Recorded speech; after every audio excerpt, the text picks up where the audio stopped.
Petit exercice, tout niveau lycée, aussi bien seconde, première que terminale. Vous avez au tableau un arbre de probabilité.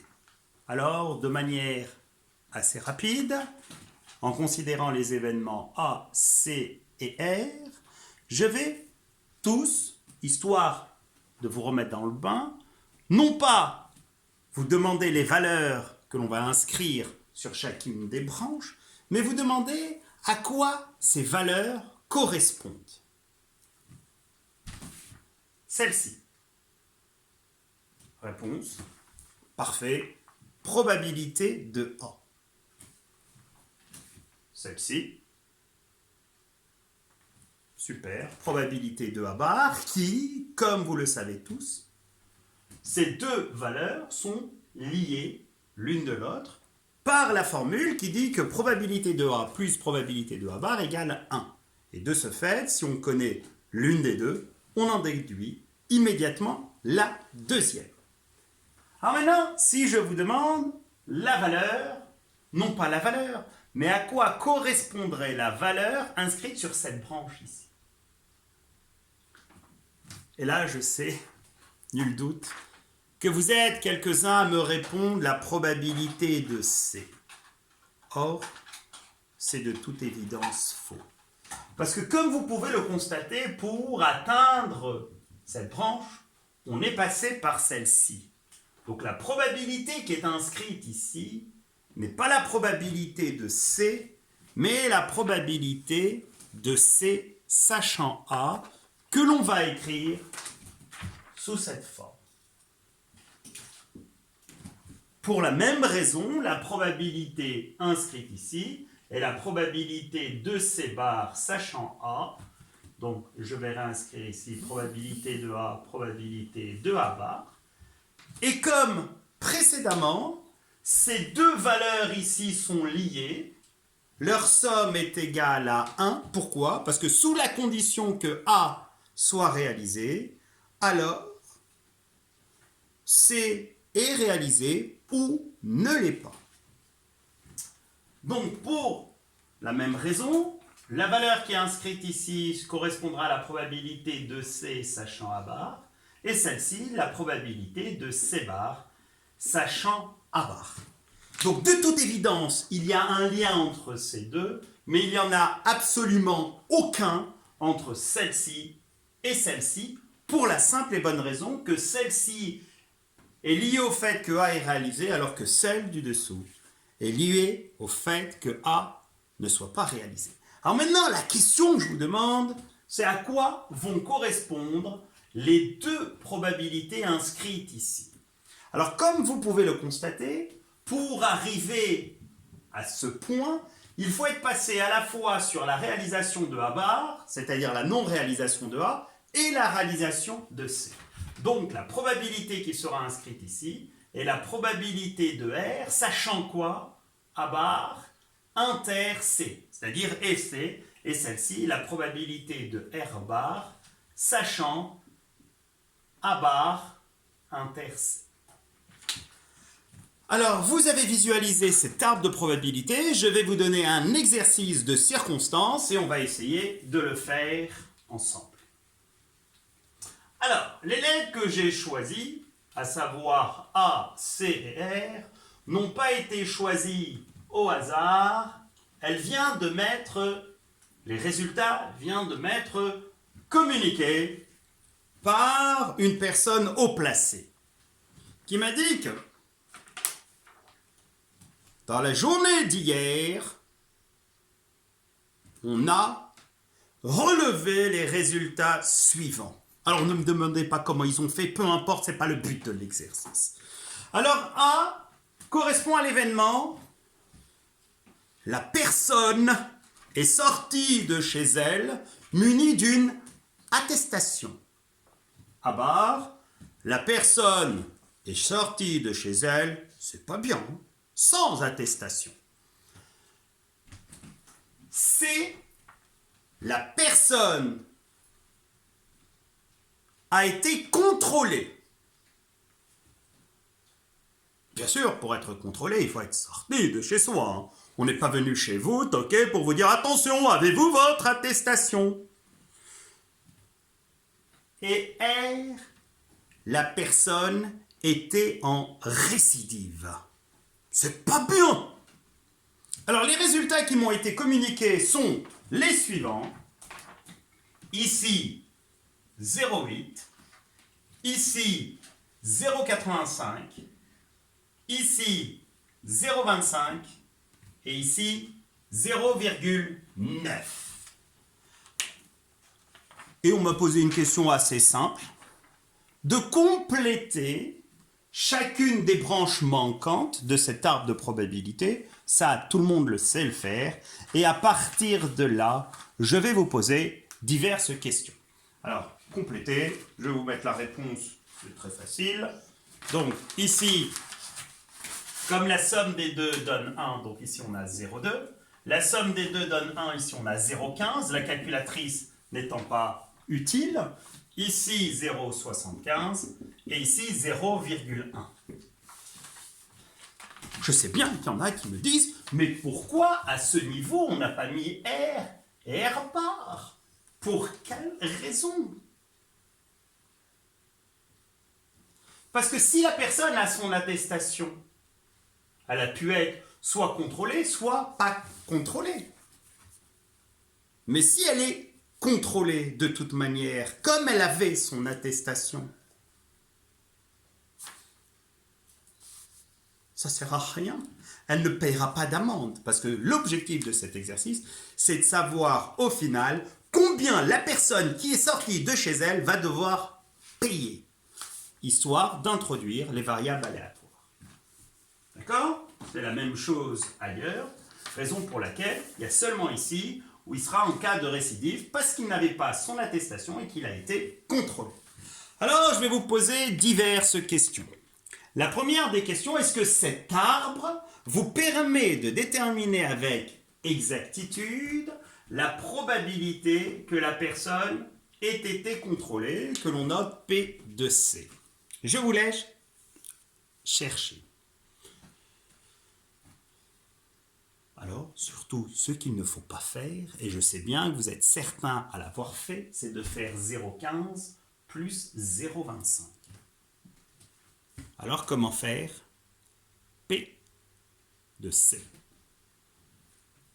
Alors, pour avoir P de C, il faut comprendre que ce que l'on cherche est précisément la probabilité que la personne en question ait été contrôlée. Il y a deux possibilités qu'elle le soit. Soit elle a été contrôlée et qu'elle avait son attestation, soit elle était contrôlée et qu'elle n'avait pas son attestation. Donc, on obtient, d'après la formule dite des probabilités totales ou de Bayes, que la probabilité de C est égale à la probabilité de A inter C plus la probabilité de A bar inter C, qui s'obtient en effectuant le calcul P de A fois P de C sachant A. Donc, P de A fois P de C sachant A plus P de A bar fois P de C sachant A bar. Donc, 0,8 fois 0,15 plus 0,2 fois 0,25. Là, si vous voulez, je vous laisse votre calculatrice et vous me dites, au final, le résultat que vous avez obtenu.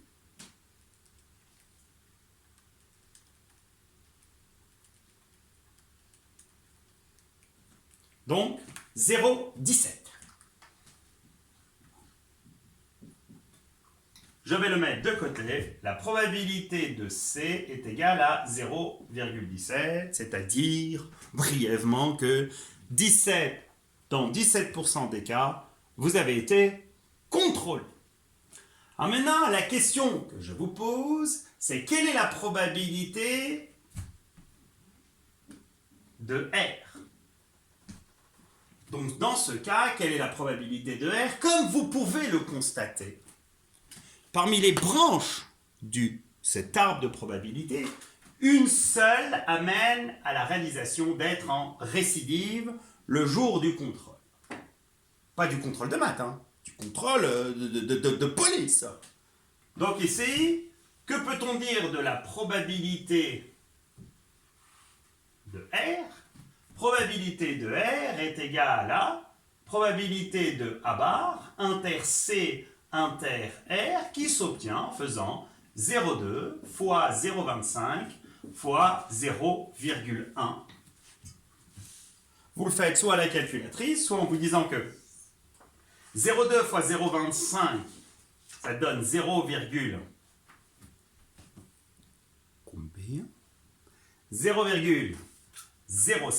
fois 0,1, 0,005.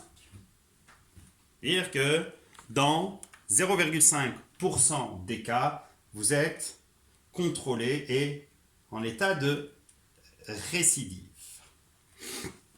Ah, maintenant, cet exercice, initialement, était un exercice qui nécessitait la maîtrise de ces variables aléatoires. Alors, qu'en est-il précisément? L'objectif, c'est que maintenant, vous rentrez chez vous et vous allez devoir annoncer la terrible nouvelle. Vous en êtes seul responsable. À vos parents, à vos proches, concernant la somme qu'il va falloir débourser parce que vous étiez en infraction et en irrespect des conditions de confinement et de sortie autorisée. Alors vous allez considérer la variable aléatoire qu'on va appeler, je ne sais pas, comme vous voulez, allez, T, tout sauf une des lettres qui ont été choisies. Variable aléatoire qui va correspondre à la somme d'argent que vous allez devoir payer. Allez, S comme somme si vous préférez. Alors combien allez-vous de ce fait payer? Alors pour ceux qui ne le savent pas, je vais vous donner les chiffres officiels. Si vous vous faites contrôler en absence d'attestation de respect, vous allez payer 135 € si c'est la première fois ou 200 € si vous êtes en récidive. Donc maintenant, au final, que peut-on dire des différentes valeurs de la variable prise par la variable aléatoire S? Donc, les valeurs sont soit 0, vous avez votre attestation, ou vous n'avez pas votre attestation et vous ne vous êtes pas fait contrôler. D'accord? Soit, comme on vient de l'annoncer, 135, soit précisément 200. Et pour finir cet exercice, la question que je vous pose est de déterminer précisément ce qu'on désigne comme étant la loi de probabilité de la variable aléatoire S. Alors ça correspond à quoi la loi de probabilité d'une variable aléatoire? C'est la probabilité que cette variable aléatoire prenne précisément chacune des valeurs qu'elle est à même de prendre. Donc vous allez devoir me déterminer la probabilité que S soit égale à 0, la probabilité que S soit égale à 135 et la probabilité que S soit égale à 200. Alors, on va, et ce n'est pas une obligation, mettre en sortie finale ici les valeurs prises par cette variable aléatoire. Donc ici, vous avez votre attestation, que vous soyez fait contrôler ou non, vous allez payer 0. Vous n'avez pas votre attestation, vous vous êtes fait contrôler, vous êtes en récidive, vous allez payer 200. Vous n'avez pas votre attestation, vous vous êtes fait contrôler et vous n'étiez pas en récidive, vous allez payer 135. Et pour finir, vous n'aviez pas votre attestation, vous ne vous êtes pas fait contrôler, peu importe, comme il n'y a pas de contrôle, que vous soyez ou non en récidive, on s'en fiche et vous payerez 0. Vous avez couru un risque et ici, de toute manière, il n'y a pas eu de contrôle. Donc, comme vous pouvez le constater, les calculs les plus simples vont ne pas être pour la probabilité... Excusez-moi, je me suis trompé ici, c'est probabilité que S égale 0. Donc ici, on va déterminer la probabilité en commençant par les plus simples, à savoir la probabilité que S soit égale à 200. Inutile d'effectuer de calcul, on l'a calculé précédemment et on a trouvé que c'était la probabilité de R, à savoir 0,005. Alors maintenant, vous avez déterminé la probabilité que S soit égale à 135.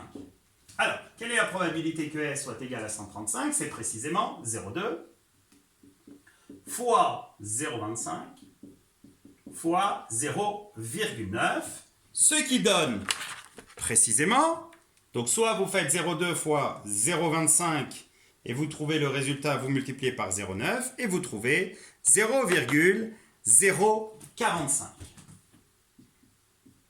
Alors maintenant, vous avez deux possibilités pour déterminer la probabilité que S soit égale à 0. La première, la plus judicieuse, bien sûr sous condition de ne pas vous être trompé ici sur les calculs, probabilité que S égale 0, vous allez dire tout simplement, comme vous payez soit 0, soit 135, soit sur 200, soit 200 €, donc ça va faire 1 moins la probabilité de ça, moins la probabilité de ça, ce qui va donner 1 moins 0,005 moins 0,045, ce qui donne 1 moins 0,50, ce qui donne précisément 0,95, c'est-à-dire que brièvement, vous avez 95% des cas où vous n'allez rien payer.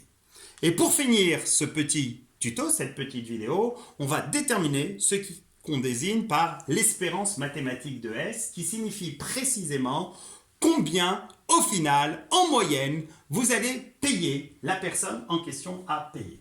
Alors, comment faire pour calculer une espérance mathématique, c'est-à-dire une moyenne? C'est très facile et ça découle précisément de la démarche qui vous permet de calculer une moyenne pondérée.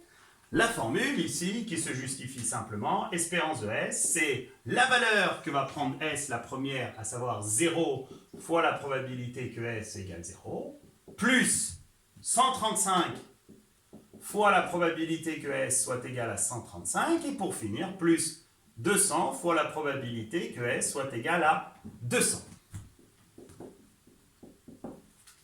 Et vous allez, de ce fait, obtenir les résultats suivants. Donc ici 0, 135 fois 0,045 plus 200 fois 0,005. Je vous laisse prendre votre calculatrice et votre calculatrice vous donne le résultat suivant que vous allez par la suite devoir interpréter. Espérance de S égale précisément 7,075. Alors vous allez me dire à quoi correspond cette valeur? Eh bien cette valeur, et on aura fini cette vidéo, c'est en moyenne ce que la personne va devoir payer, bien sûr, sous l'hypothèse où elle sort de chez elle. Bon confinement, respectez les règles et à bientôt. 1er mai ou pas 1er mai, peu importe. À bientôt. Sachez que même en confinement, on peut faire des maths. Et si vous n'avez pas d'exercice, comptez sur moi pour vous en donner.